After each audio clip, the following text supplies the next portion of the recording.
Well, greetings and salutations, everybody. Welcome to Open Mic here on my YouTube channel. I'm, of course, your host, John Campea, and it's an honor and a privilege, as it is every day, to have you guys joining me here today as we talk about all of our favorite things in movies and television, maybe a little bit some sports stuff, if you guys so choose. And this, of course, is the wide open mic on the John Campea Show. Earlier in the day, we take a few questions from you guys via the live chat board, but here in the afternoons and open mic, that's all we do. So let's not waste any time. Let's dive right into it. And the first topic today comes to us from Adamus95, who writes, heard about Stan Lee and just want to say without him, there would be no MCU, and I have nothing but love and respect for him. He's 95 and should not be a con signing our crap, but enjoying his life. Yeah, so Adamus is referring to, look, I'm not going to do it justice trying to explain it. The best thing for you to do is to hop online, do a quick search for Stan Lee and what's going on. There's a lot of stories coming out right now about Stan Lee not being in a great situation. There are people who are taking advantage of him. There are people who have been using him, and he's just not in a great place right now. Now, as far as your one comment about he shouldn't be a con signing crap, I always got the impression from him that he loved that stuff. But, I mean, I don't know him personally, per se. I've only met the man a few times. But yeah, the best thing to do is to go and read up on the stuff. It's kind of heartbreaking, some of the stuff that we're reading online right now, but you should probably go and check that stuff out. Next one comes to us from Adam Griffin, who writes, have you read the new Hollywood Reporter Movie Pass article yet? Yes, I have. In the new article, they just talk a little bit more about, again, they BS their way through what happened with the AMC, those 10 theater situations. They kind of gloss over that. They talk about the fact that they recently bought MoviePhone, which was interesting. And it's actually not a bad move for them to have, like, in a sense, their own media arm in that way for the movie community. It's not a bad move from them. There was actually a time not so long ago, I was asked to run MoviePhone. And this is going back a while, a long time. But I was contacted and asked if I'd be interested in like being the editor-in-chief of MoviePhone.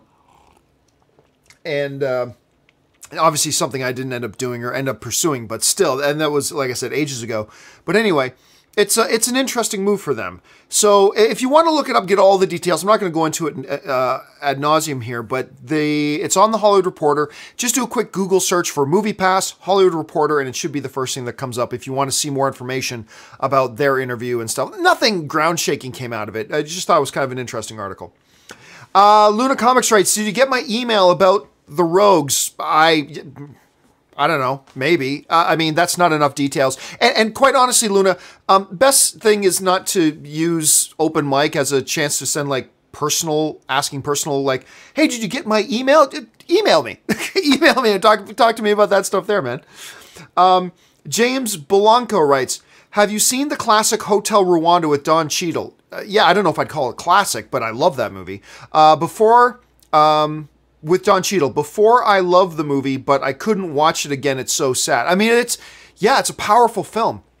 Hotel Rwanda is the film for me that really, I mean, I've seen Don Cheadle before, but it was Hotel Rwanda that really put him on the map for me personally as, oh my God, this guy's a powerhouse actor. Like, I'd seen him in a number of things. Yeah, he's good. But then I see him in Hotel Rwanda. And that was the movie for me that I went, oh, damn. Like, this Don Cheadle dude is for real. And it really was. I remember when they first announced that Cheadle was taking over the War Machine thing. And I remember the very first thing I talked about when it got announced was, I'm all for this because holy hell, did you see this guy in Hotel Rwanda? Like, that was kind of the basis for me being excited about him taking over. Not that I wanted Terrence Howard to go. Not that I wanted Terrence Howard out of the role. I liked him in the role. But, you know, if he was going to be replaced, that's a great guy to replace him with. So I was really excited about it strictly because of Hotel Rwanda. If you haven't seen Hotel Rwanda and you want to see War Machine at his best, he's not playing War Machine. But if you want to see Don Cheadle at his best, watch him. I believe he got an Academy Award nomination for that film as well. Anthony R. writes, I'm going to hell for this, but I busted out laughing when I saw the fat guy with super speed on Jessica Jones Season 2, The Wizard. Hey, look, don't feel bad because I think they set that up to be humorous. I mean, look, it's funny when we see an awkward-looking, really overweight guy sit down and talk about that he has super speed. Okay, that's the gag. That's That's the gag. That's why the actor was portraying it that way. The actor was trying to convince you of the absurdity of the notion of it, right? To convince you he's kind of crazy. But oh man, yeah, then when he starts pulling out the super speed, that was funny. I mean, that was great. I think they set up that gag great. And I never saw it. What made the gag great is that I never saw it as a fat shaming gag or anything like that. It's a gag that plays off our preconceived notions, right? Even about the absurd, like super speed and what somebody with super speed would look like. It reminds me of when I would hear people criticize Justice League, all right? Because they would criticize Flash. Because Ezra Miller has a very unique running style for his Flash. So his arms going like this, right? And I read all these people, that's not how you run. That's not the proper form for running. And I would ask them, really? What? You tell me, what's your form for running 1,000 miles an hour? Just show me your running 1,000 miles an hour form. Oh, you can't run 1,000 miles. Then how the fuck do you know what the proper form is supposed to be for running 1,000 miles an hour? Like that, it just made me laugh hearing all these people criticizing it. That's not proper running technique. Really? Tell me, what's the proper running technique for running faster than the speed of sound? What's the proper running? Show me the template. Show me the proper technique for running at 1,000 miles an hour. Show that to me. Oh, you don't run 1,000 miles per hour, so you have no idea. So that's the thing that just made me laugh. So I love the fact that it was a gag that played off of preconceived notions and then kind of hit you in the face with it. And it was I didn't like Jessica Jones season 2, but I thought that was a really good gag. I thought that was well played. All right, the next one comes to us from By Odin's Beard, great name, writes, "Hey John, I want to start watching Supernatural, but it's 13 seasons. Is it worth it to start from season 1, or can I get away with starting somewhere in the middle?" Well, here's what I would say to you. Are you on a time limit? And I don't mean that facetiously, because some people say, you know what, I'm going away in a couple months on vacation. I'd like to knock out Supernatural within the next 2 months before. Are you on a time limit? If you're on a time limit, I would say pick it up season 3. However, if there's no time limit, just start from season 1. Just start from season 1. Who cares if it takes you a year or 2 years to binge through Supernatural? That's a lot of quality entertainment to get right there. I mean, you'll appreciate more all the nuances and things that they have going on in their story if you watch it from season 1. It's not absolutely necessary, but you'll appreciate it more if you do. So I would say if you're on a bit of a time crunch, depending on how much time crunch, you can start at season 3 or you can start in season 5. Starting much past 5, I wouldn't suggest that, but you can start as late as season 5 and still kind of be up to date and kind of not feel like you're being left behind on anything. But I would recommend strongly that if you are not in a time crunch, just go right to season 1 and just watch it from there. That's my recommendation anyway. I'm glad we have another Supernatural viewer. All right, next one. ZOMG Ruler writes, "Is there any difference between a bomb and a flop?" Nah, they're just interchangeable, hyperbole words. I mean, really, I mean, it's just you can say something bomb, say something flop. There's no technical, neither of them are technical terms in the industry per se. So no, they're just interchangeable hyperbolic words. ZOMG Ruler writes again, "Over or under 30%, Warner Brothers will have a $1 billion film again by 2020. Hard to say. I mean, it's not going to be Aquaman. It's not going to be Shazam. But, I mean, I'd have to sit down and look at their release schedule to see what else they have coming. It's not going to be Godzilla or anything like that. Wonder Woman 2 is a possibility. I mean, Wonder Woman 2, I think, got into the $800 million range, did it not? I think it did. Hold on a second. Wonder Woman box office. Wonder Woman, yeah, it did get $821 million.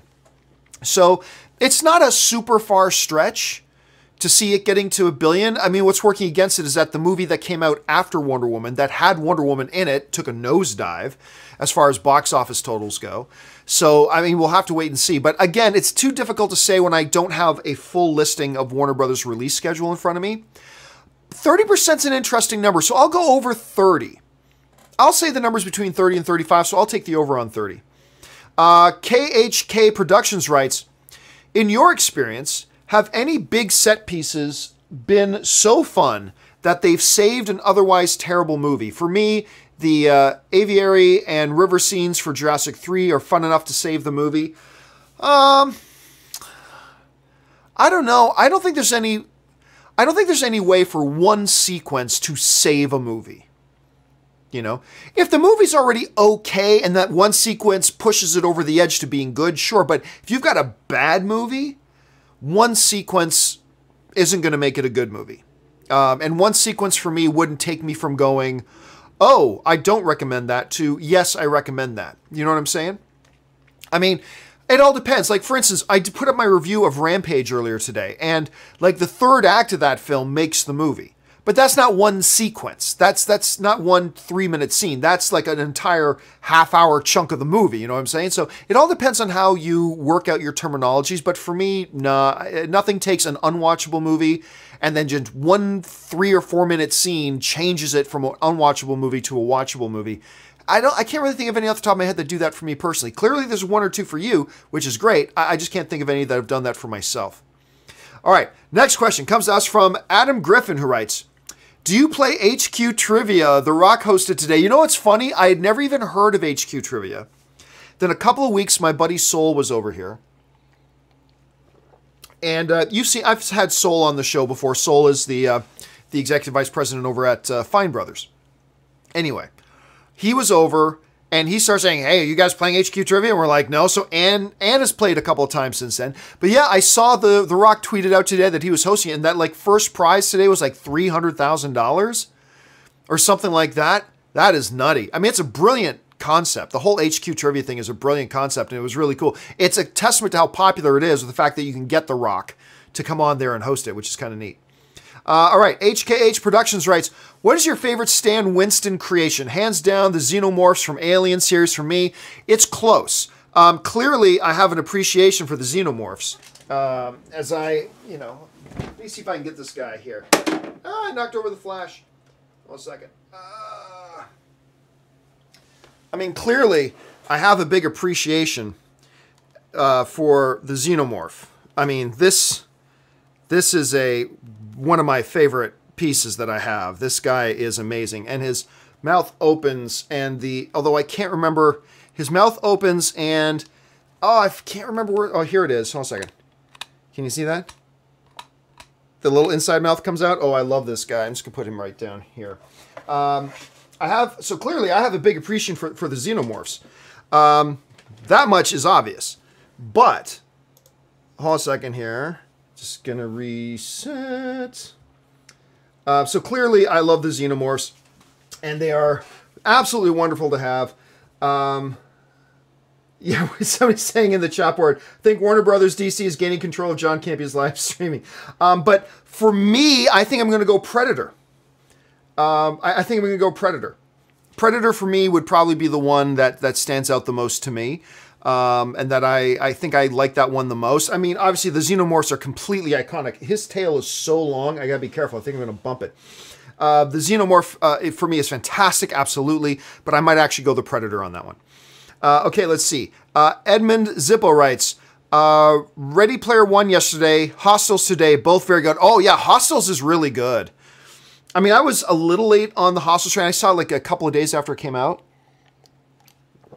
Another really solid movie. Really solid movie with Christian Bale.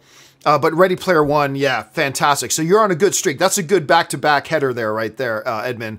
Ready Player One, Hostel. Two very different movies, but excellent films to watch.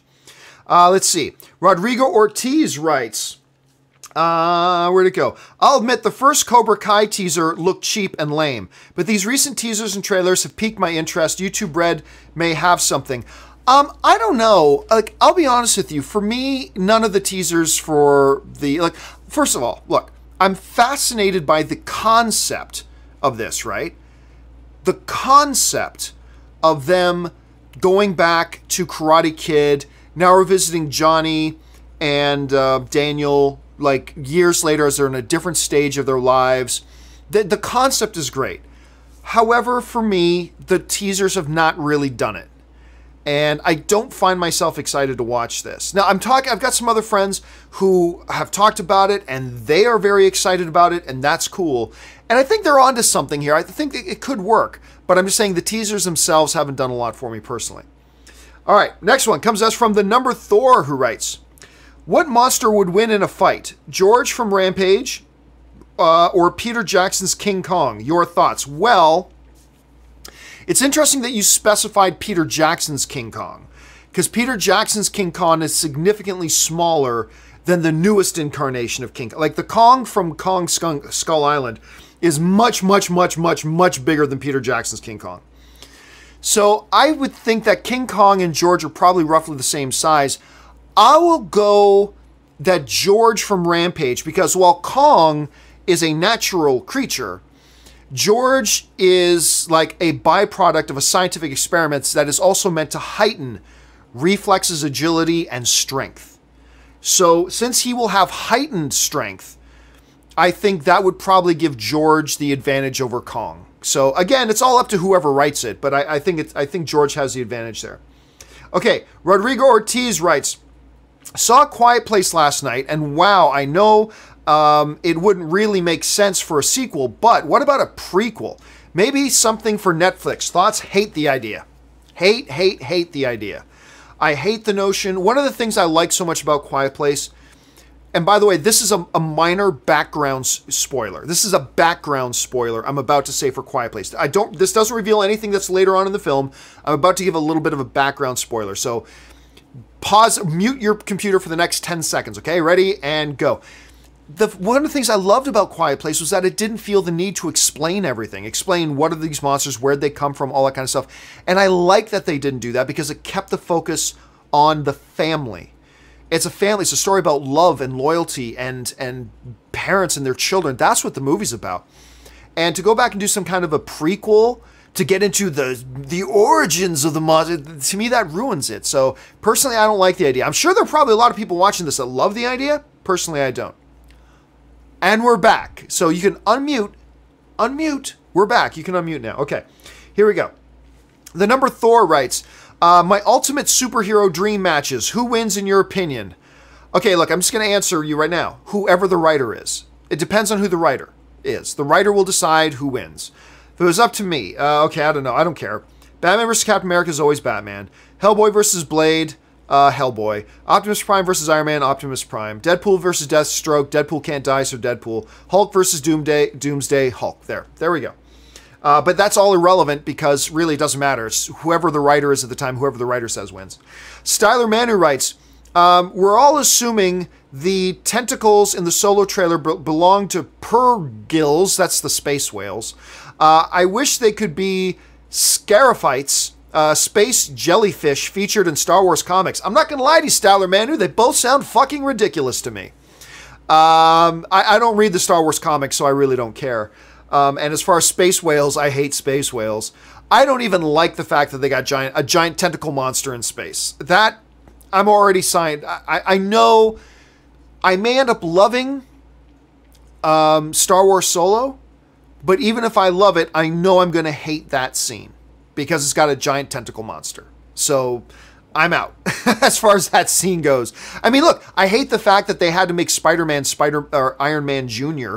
in Spider-Man Homecoming, but it doesn't stop the fact that I love Spider-Man Homecoming. It's a great movie. I just hate the fact that they felt the need to make Spider-Man Iron Man Jr. And I may end up loving Solo, who knows? But even if I do end up loving it, I know I'm not going to like that scene. I know I'm not going to like that scene. The number Thor writes, your thoughts on Johnny English 3 trailer look terrible. And I love Johnny English. I love Johnny English. And I hated that trailer. I thought the trailer was terrible. Not funny, not cute. To me, it had none of the heart of those original Johnny English films.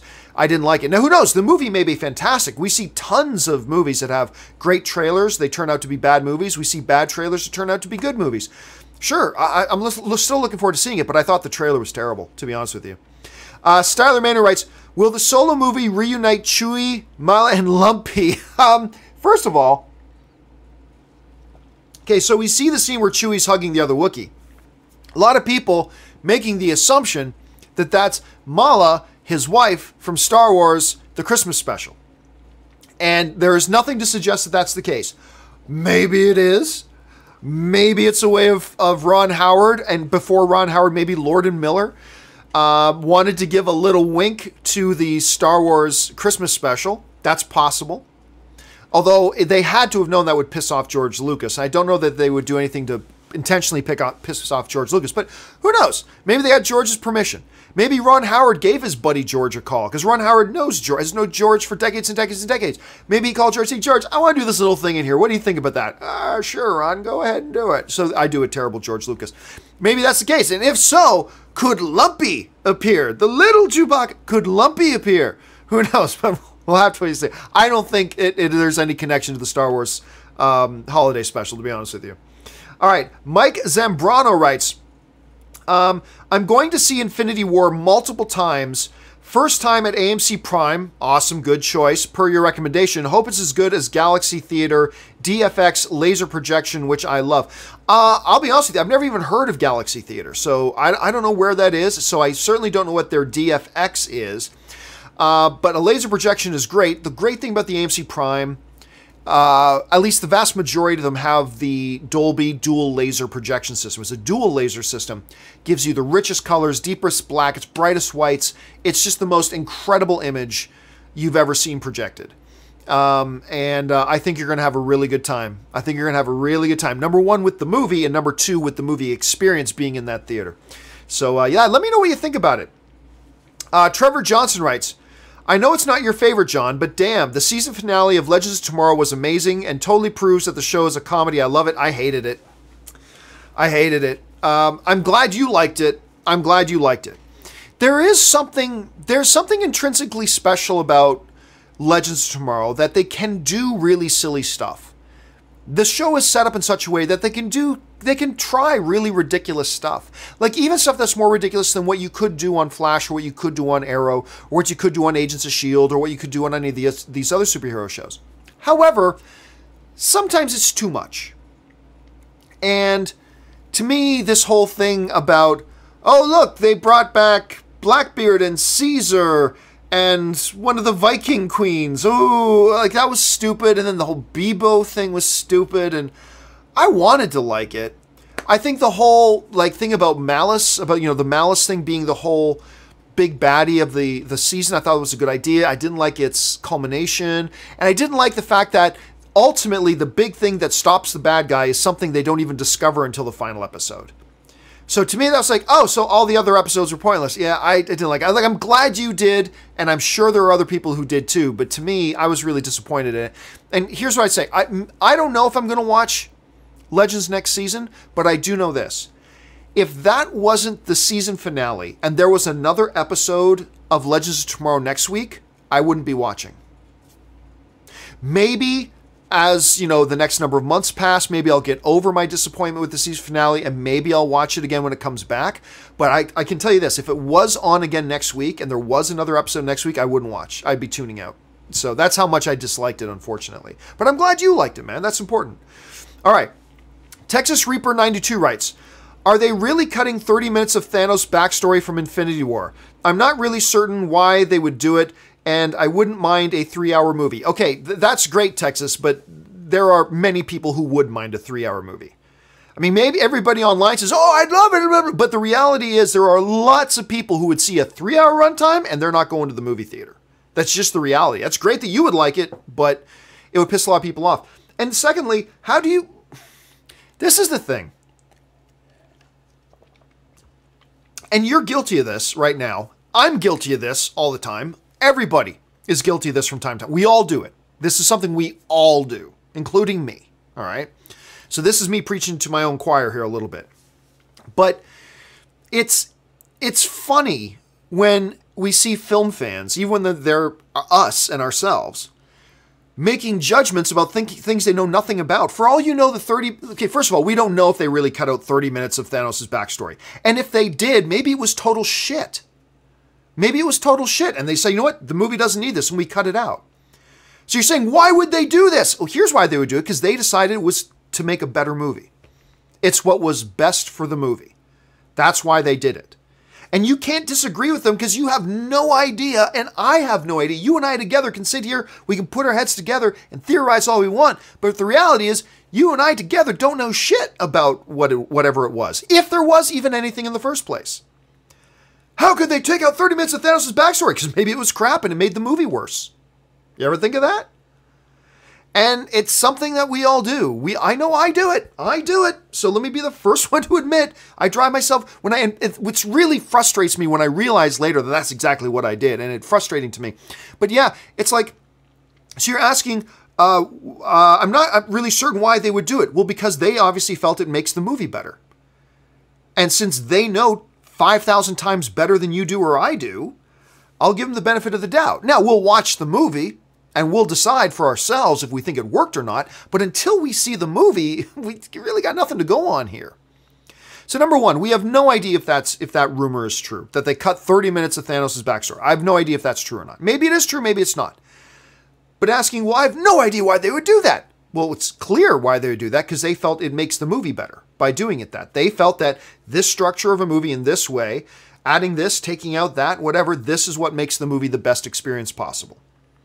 And it's great for you to say, I'm all for a 3-hour movie. There are many people who are not. And you're going to alienate a lot of people. Like, just for instance, Ray, who does my graphics. I've told the story before, man. I mean, whenever we're about to go to a movie, and we go, Ray, we're going to see a movie. The very first thing Ray asks me, how long is it? And if it's over 2 hours, nah, man, that's okay, that's cool. Go ahead. You go without me. Like, he just won't even go if it's over 2 hours. And I know many people like that, let alone 3 hours. So, and don't get me wrong, I'm not against 3-hour movies. Like, hey, if it makes the movie work better, go for it. But, you know, why would they take it out if they even did in the first place? Because they felt it made the movie better. It's just that simple. And you can't say they're wrong. And neither can I, because you and I don't know. So that's kind of the bottom line of that. All right, let's try this again. Moving on. The next one comes to us from Thunder Knight 19, who writes, which movie is worse, Dwayne Johnson's The Tooth Fairy or Vin Diesel's The Pacifier? Oh, Thunder Knight. Wow, what a question. Whew, you picked out a couple stinkers, man. I'm going to say Vin Diesel's The Pacifier is worse. I actually think the Tooth Fairy has some charm to it. Not a good movie, but it has some charm to it. I didn't get any... I love Vin Diesel, but I didn't get any charm out of The Pacifier. Let's see. Guitar Dude 513 writes, how come Henry Cavill doesn't get more dramatic roles? I even would get a kick out of him playing in rom-coms. He has the charm for... Oh, I think he'd be great in romantic comedies. But, you know, it's... I don't know. Who knows? I mean, look, if I go over to Henry Cavill's thing right now, first of all, a guy's got to be available to be in something for him to be cast in something. So there's that. Okay, what does he have coming up? He has 4 films coming up. Well, at least 3 of them right now. Well, really only 2. He's got Mission Impossible Fallout. That kept him busy for a very long time. And, of course, The Mustache Gate. He's also got another film coming out called Nomis, which I only vaguely remember. He's in it with Alexander Daddario. Nathan Fillion's in it with him. I'm really not sure what it's about. Hold on a second. Let me pull up the synopsis here. The synopsis for Nomis is this: a weathered lieutenant, his police force, and a local vigilante are all caught up in a dangerous scheme involving a recently arrested troubled man who's linked to years of female abduction. So again, that's got Alexander Daddario, and I love her. It's got Nathan Fillion, which is great to see. It's got Stanley Tucci is in it. Ben Kingsley's in it. Brendan Fletcher's in it. It's a nice little cast. So he's got several films already on his plate that are coming out now. Plus, on top of that, if he does have any more DC commitments, and we simply don't know about that either. But, I mean, I don't know. Maybe he's not trying. Maybe he's not going out for those roles right now. Maybe he does go out and he's not quite the right guy for it. Look, Henry Cavill's getting work. He's a working actor. He's getting lead roles. He's getting big stuff. But why isn't he getting more? Well, he's been kind of busy. So let's see how things evolve after he's done with being Superman. All right, let's move on here. Where were we? Van Rokar Moore writes, Krasinski Best Director, Blunt Best Actress for Oscars. Far too soon to even guess. Far too soon to even guess. I mean, for all we know, there's going to be 20 other films that come out where the directors do much better and actresses do much better. So it's impossible to say it. Look, if the Academy Awards are being held next month, yes. Krasinski should be nominated for Best Director. Krasinski should also be nominated for Best Actor. and Emily Blunt should be nominated for Best Actress. I would say yes to all that if it was next month. Fact of the matter is, we've still got 500 more movies to come out, and it's not even until we get into late November that the real Oscar heavyweights are coming out. So, like, let's talk again about that discussion once we get into November. Once we get into November. But again, if they were being held next week, fine. Guitar Dude 513 writes, Jake Gyllenhaal, quote unquote, confirmed in an interview when asked, saying that he is not the next Batman. Sounds an awful lot like when Momoa denied playing Aquaman. Well, it does. Okay, so for those who don't know, this just came out today. So Jake Gyllenhaal, remember I told you guys, I think I might have been the first one to tell you guys, that Gyllenhaal and Matt Reeves had been meeting, that at the time Matt Reeves was his first choice, or Jake Gyllenhaal was Matt Reeves' first choice to play Batman. I did caution you though at the time. I said, that doesn't mean it's going to happen. Doesn't mean he's going to be meeting with other people. Doesn't mean Jake Gyllenhaal even wants to do it. But they had met, and then that was confirmed by several other sources, by several other news outlets that, Jake Gyllenhaal and Matt Reeves have been meeting. They've been talking about it, blah, blah, blah, blah. So Jake Gyllenhaal has been very quiet on this whole thing. Now, in a new interview, he was being interviewed about something else entirely. And the interviewer, there's a video of this, and the interviewer just kind of randomly throws out this one Batman question out of nowhere. She just said, is Jake Gyllenhaal going to be our next Batman? And he said, that's a really difficult question. The answer is no. So whether that means, that can mean a lot of things. I tend to believe him. You're right. It was kind of said the same way Momoa kind of denied playing Aquaman for a while, but I believe him. And I think it could mean a couple of things. Number one, they wanted him and he just decided it wasn't the best thing for his career. Maybe he looked at like all the crap Ben Affleck got and he just decided, you know what? Not for me. I don't want any part of that. Number two, another possibility is the Matt Reeves project may be done. I don't think so. But I mean, that's one theory floating around out there. Again, I don't subscribe to that theory at all, but that is one of the ones that are being floated around out there. Another possibility is that they decided to go in a different direction with what they wanted their Batman. Remember, there's no script. There is no script for a Batman movie right now. So they can completely change their idea about even what kind of Batman they want at this point. So, well, I think the most likely thing here, and again, I'm just speculating, but I think the most likely scenario here is that Gyllenhaal just decided he didn't want it. I think he looked at, pardon me, guys. I think he looked at the critical response to the DCU films. I think he looked at all the shit Ben Affleck got, which was completely undeserved. I think he looked at all of these things and just said, you know what, this isn't what would be good for my career, and decided not to do it. But again, there are other options there too. But again, yeah, we have seen many actors deny that they were going to be in a role, but there's something about the way Gyllenhaal said it and about how much time has passed and how much this whole Batman thing's been delayed. Because remember, Matt Reeves was supposed to turn in a treatment in October. And the last I heard officially, which is about 2 or 3 weeks ago, he still hadn't even turned in a treatment, let alone a script. So I believe him. I do. I believe Jake Gyllenhaal that whatever was brewing never came to fruition. But that's like 90% of things that get brewing in Hollywood. 90% of things that start brewing in Hollywood never actually happen. So not too surprised there. KW Garrett writes, oops. Okay, hold on a second. Let me find KW Garrett.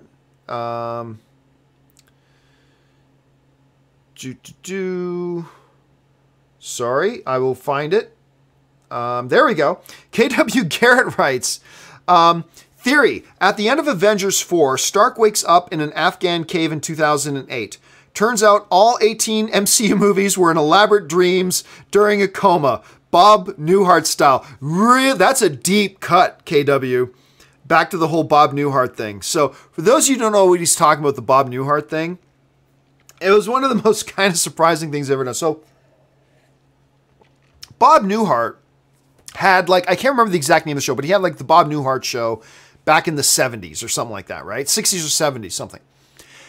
Decades later, he had a new Bob Newhart show. That was a totally different show. And it was pretty successful. It's the one that had, I'm Bob, this is my brother Daryl, this is my other brother Daryl, whatever their names were. Anyway, and on the series finale of that show, Bob Newhart wakes up in the old Bob Newhart show going, oh, it was all just a dream. It was a kind of a funny little gag that they pulled. No, I don't think, I mean, look, hey, don't laugh. There's a possibility here that in Avengers 4, Stark wakes up in that cave in 2008 for some other, machinations going on. But I don't think, no, I don't think it's all big dream.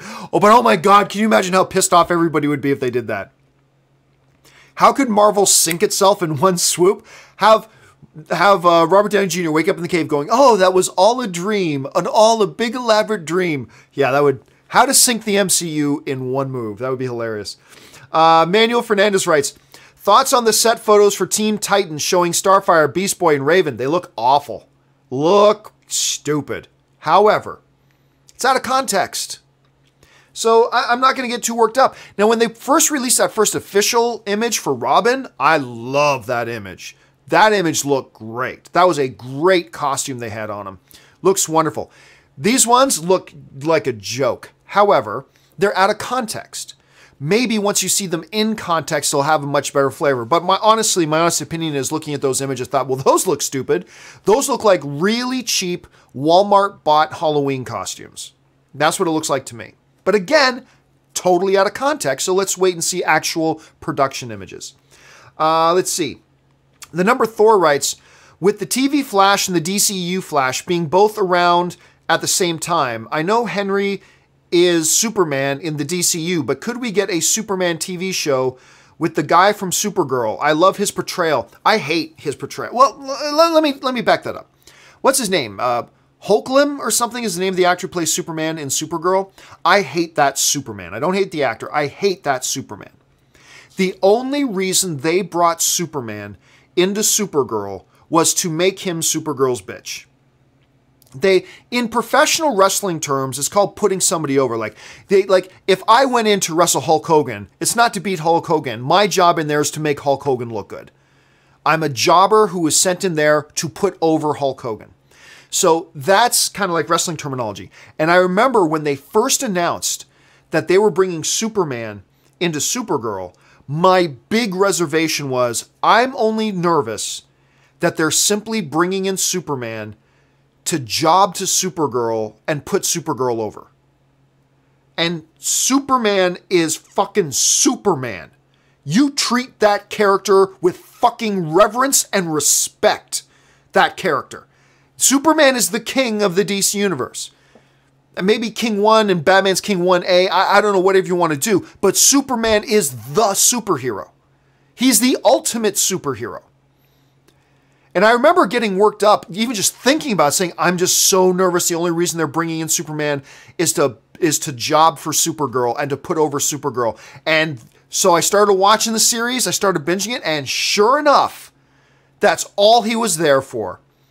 They put him in there so him and Supergirl could get into a fight and Supergirl wins. Then they had Superman repeat the phrase, no, you beat me fair and square. You are Earth's champion, not me. You beat me in combat. You are Earth's true champion. I'm like, you assholes. You unmitigated assholes. And that show to me can go to hell. Can go to hell. Look, I don't care how much I like Black Lightning. I love Black Lightning, but if you bring Superman into Black Lightning, you don't use Superman just to job for Black Lightning and to put Black Lightning over. I don't care how much I love the Flash. If you want to bring Superman into the Flash, don't use the Flash to job for him either, but just make it an even playing field. Don't you bring in Superman to job for the Flash just to put over the Flash and just to job for the Flash. You don't do that. This is Superman. It's Superman, you sons of bitches. It's Superman. You treat him with some goddamn respect. Anyway. And then what I saw them do to Superman on that show disgusted me. So that show to me can burn in hell. That Supergirl show to me can just burn in hell. You know what it's like? It's the equivalent of this. Let's say they decided to say Batman was in the Arrowverse. And Batman comes and appears in Arrow just so Arrow and Batman can get into a fight. And Arrow beats him in a fight. And Batman goes, you're the real hero this city deserves, not me. Can you imagine how pissed off people would be, and rightfully so. That's how I felt watching them use Superman just to job and to put over Supergirl. The king of all superheroes, the template, if you will, the design by which all other superheroes have ever been measured, Superman, and they used him as a jobber. Pissed me off. So no, I don't want to see it, and that's not the actor's fault. It's not the actor's fault at all. I don't blame him in the least. He didn't write that stupid script. But because of that, I have no desire. To me, that's not Superman anymore. That's not Superman. That guy has nothing to do with Superman.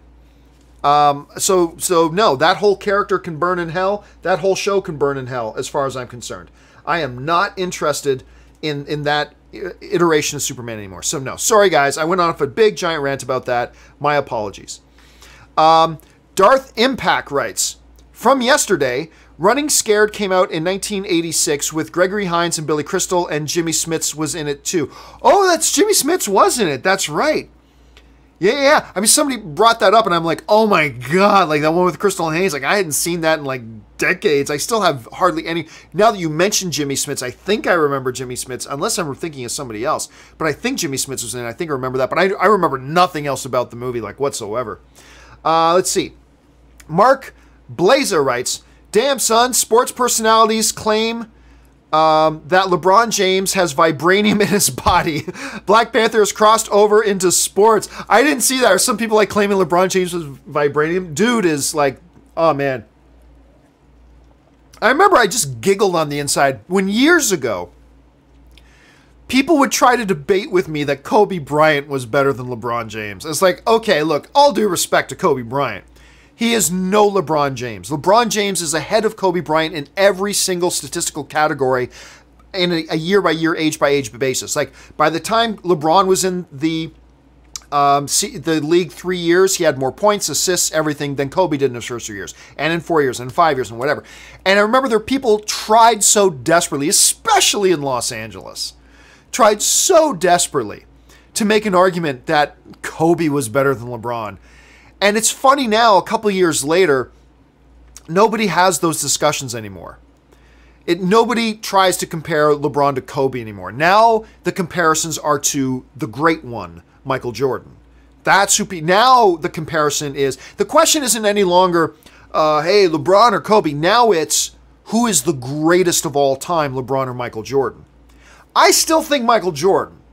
But as LeBron gets older, his statistics are going up.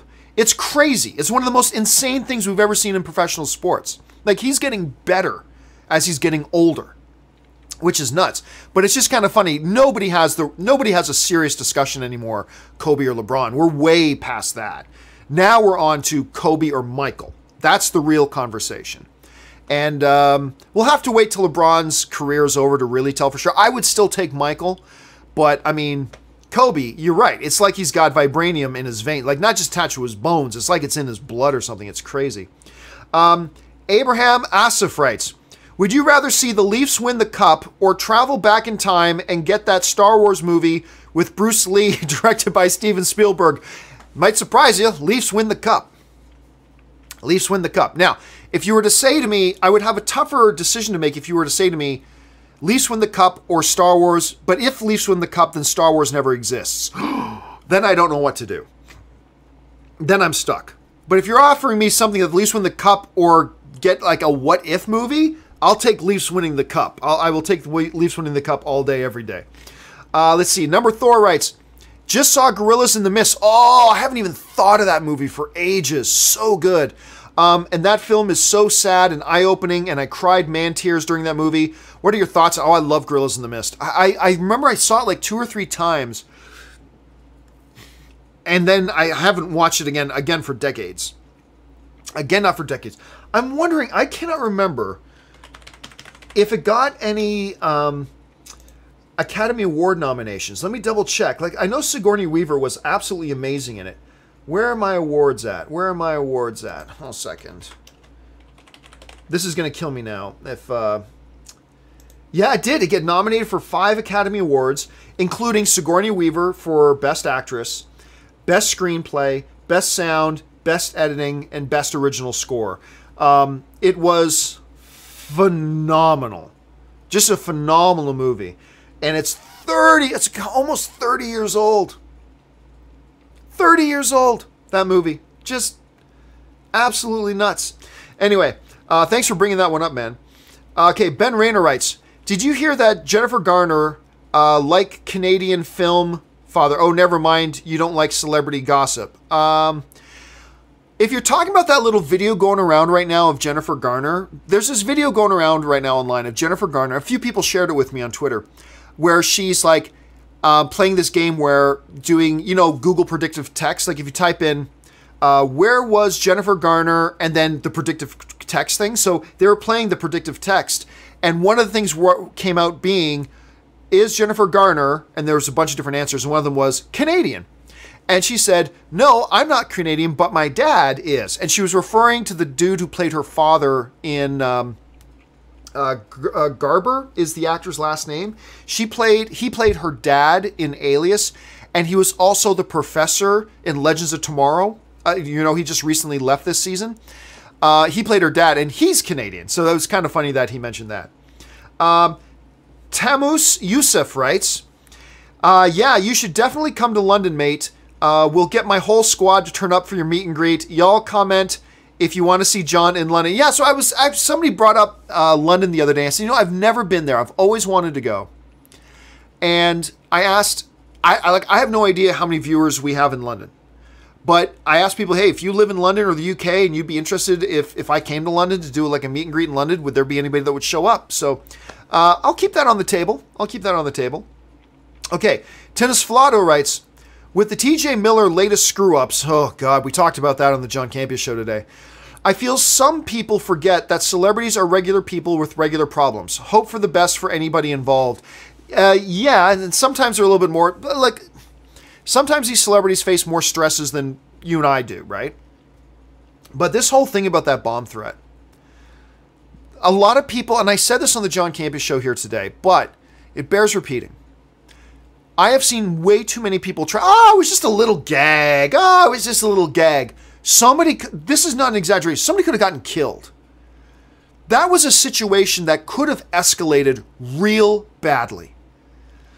So apparently he was mouthing off. He started like mouthing off this woman on a train. It got so bad that Amtrak threw him off the train. So apparently he was so steamed, he called 911, gave them a description of that woman, said she's carrying a bomb.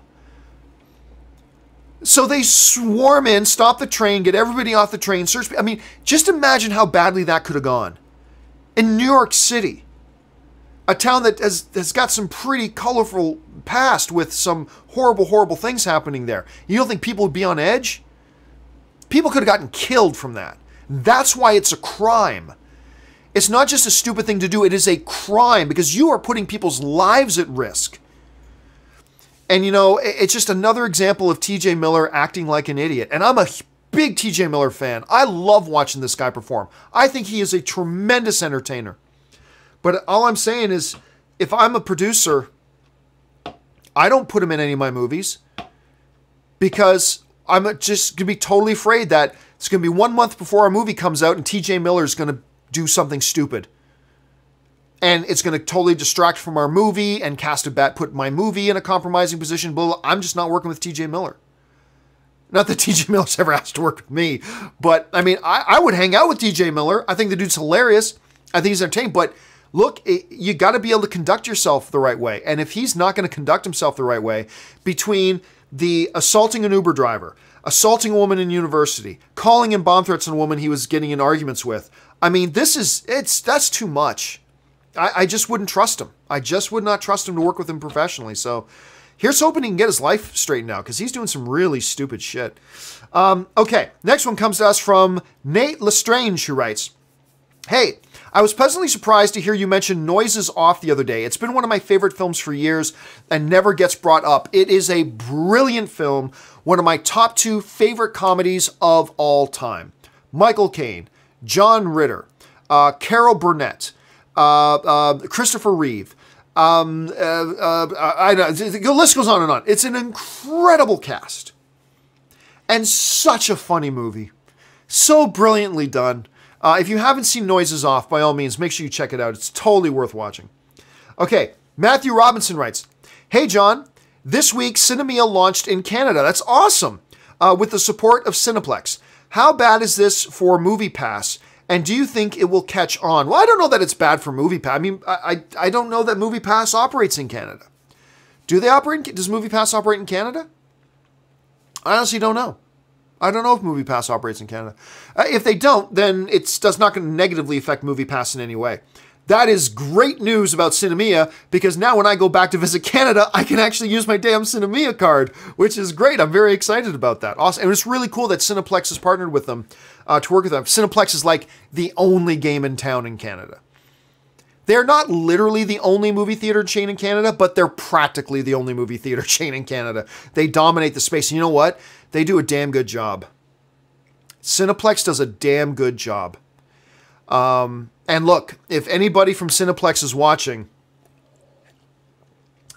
whenever I move back to Canada, I would love to work with you guys.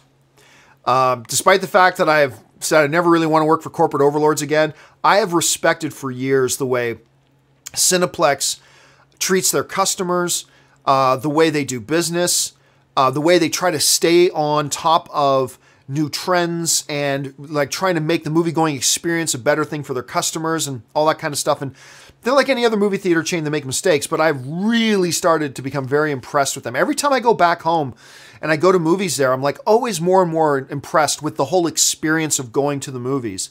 Yeah, I mean, that's a corporate overlord I would consider working for in the future. So, don't worry, it's still a few years away before I move back home. But when I do, Anyway, let's see. Manuel Fernandez writes, "What do you think of Deepak Chopra? Have you read any of his books? They're actually pretty enlightening. Really don't know much about him other than the name, so no, I can't really comment." Tomas Yusuf writes, "I swear the whole of JJ2 could have been 2 episodes." I don't know what we're talking about, Tomas, so sorry. Guys, I say this all the time. Don't use abbreviations. Don't use acronyms. I mean, just, yeah. Tinos Flado writes, "Great solo trailer. Have we ever gotten the story of Chewie's debt? I think you mean life debt with Solo. Or will this be the first time we see that happen?" I don't know if in canon material, in actual official canon material, trying to think off the top of my head. There was a book that was out a little while ago called Life Debt, but I don't think it recounted the story of Chewbacca, but it might have, but I don't think it did. I could be wrong. I can't think of it. I can't think of it off the top of my head. If in anything that's officially canon that happened, I'm not really sure. It's a good question. Because you're getting into the extended material there, and I don't stay up completely on the extended material. So I'm not sure. It's a great question, Tim Sflato. It's a great question. I just don't know the answer. Gary Kezel writes, "John, have you ever seen American Movie 1999? It's one of my favorite movies ever and a must for people who love movies about making movies." I do not recognize. Let me look it up. I don't recognize it. American Movie 1999. I don't even remotely recognize it. So, no, I've never heard of this film. I don't even remotely recognizing it looking up. So I can't comment on it. But thanks for putting it on our radar. Chad Furlong writes, "John, I love Guardians 2 for the same reasons I loved Star Trek Beyond. It broke up the characters into pairs and delved deeper into each. Your thoughts?" I like that they did that. I still didn't love Guardians of the Galaxy 2. I liked it. I like Guardians of the Galaxy 2. It's a good movie. To me, it was a step backwards from the first Guardians, but still a good movie. So yeah, I mean, I see what you were saying, and I did like that aspect of it. But it also felt a little bit more disjointed. Whereas in Star Trek Beyond, yes, they split the characters up, but it still felt very cohesive. Guardians 2 felt a little bit more disjointed to me. Some of the humor didn't work as well for me. It wasn't as great of an overall adventure kind of feel to it like the first one had. Still a good movie. I enjoyed it. I've seen it multiple times, but I didn't love it. I couldn't love it. All right. Joel O writes, Have you seen Better Call Saul? Great show. Nope, but I am planning sometime this year. I'm going to sit down and binge Better Call Saul. I haven't gotten into it yet. I keep hearing great things about it though. All right, just got 2 or 3 minutes left here. Philosophy Cole writes, have you seen the Gwyneth Paltrow movie Sliding Doors? Yes, I have, as a matter of fact. Released almost 20 years ago in 98. Wow. Related, do you have a favorite movie with her as a lead actress? Let me bring up, hold on a second. Let me bring up her movies here. Gwyneth Paltrow movies. Hold on a second here. As a lead? Well, I mean, Shakespeare in Love. I won Best Picture. So I loved her in that. Let's see. There's a number of really good movies she's been in, but she's not like the lead actress, right? So like, for instance, she's in Contagion. I love Contagion, but she's not the lead actress in Contagion. Mordecai. She's not the lead actress in any of the Iron Man films. But I'll go Shakespeare in Love. I'll go Shakespeare in Love. Sliding Doors is really good. Emma's really good, but I'm going to go Shakespeare in Love on that one. Adamus95 writes, by the con comment, I mean, because he just looks so fragile and tired. That's why I think he shouldn't be at cons. Just my opinions. Apologies for the rant. Oh, it's not a rant at all. Don't worry about it. But I mean, at the same time, if it's what he loves, and I'm not saying what it is or isn't. I'm just saying if, in the big category of if it's what he loves, yeah, do it. If it's what he loves doing, let him do it. I mean, that's kind of my thought on that. Iggy is Horrible writes, me and a friend both have the Cinemia card. Yay, 4 tickets for Dolby Cinema for $42. Ready Player One was amazing in Dolby. Favorite line, it's fucking Chucky. Yeah, that was a great line. That was a great line. But it is really amazing. Like when you consider MoviePass or you consider Cinemia, for instance, MoviePass, right? You guys have Cinemia cards. Just getting those 4 tickets for you guys would have cost you $42. Guess what? Where I live, to go to the Dolby Cinema, the AMC Dolby, to get 4 tickets would have cost about almost $90. $90. And I could pay that off with one go of a Cinemia card, or, well, you can't use MoviePass at AMC Dolby, but I mean, it really puts it in perspective how good of deals these cards can be. Suburban Nerd writes, I meant Thor Ragnarok be nominated for Best Comedy. There is no category at the Academy Awards for Best Comedy. So that's why it wasn't nominated for Best Comedy, because there is no category for Best Comedy at the Oscars. Iggy is Horrible writes, did you see the Dark Crime trailer with Jim Carrey? Yes, I did. I remember talking about that movie like a year ago. I'll be honest with you. I'm very, very curious to see Jim Carrey in this movie and to see him in this role. I didn't think it was a great trailer. I didn't. The trailer, I was interested already because of the premise and who the actors are. By the way, the other guy in it is the guy from Into the Badlands, which I never would have known, except I started binging Into the Badlands a couple of days ago. I'm like, oh my God, this show's amazing. I'm loving Into the Badlands so far. Anyway, and so I immediately recognized, that's the dude from Into the Badlands. He plays Baron Quinn. So that was cool to see. So I was already kind of looking forward to the movie. This trailer did nothing to make me more excited, I'll be honest. I thought the trailer was okay at best. It was going for more style over substance to me, but hey, it is what it is. I'm still looking forward to seeing the movie though. Mr. Film writes, John Hughes is special. He touched many generations. He absolutely did. And some of his films are some of the greatest ever. I mean, it's almost like he was so great at what he did that John Hughes is almost its own genre these days, right? Like so many, even like a Spider-Man Homecoming, they say it's kind of a John Hughes, this kind of movie. It's like his name is its own genre now. Like that's how influential his films were. So it's a great observation. All right, guys, that will do it for me for today's installment of Open Mic. Thank you guys so much for joining me and being here with me today. Listen, don't forget, guys, if you haven't already, make sure you subscribe to this YouTube channel. And when you subscribe, click that little bell button to make sure you get all the notifications as well. Follow me on Twitter right there, simply at John Campea. That'll do it for me for today, guys. Thanks so much for joining me. My name's John Campea, and until my next video, bye-bye.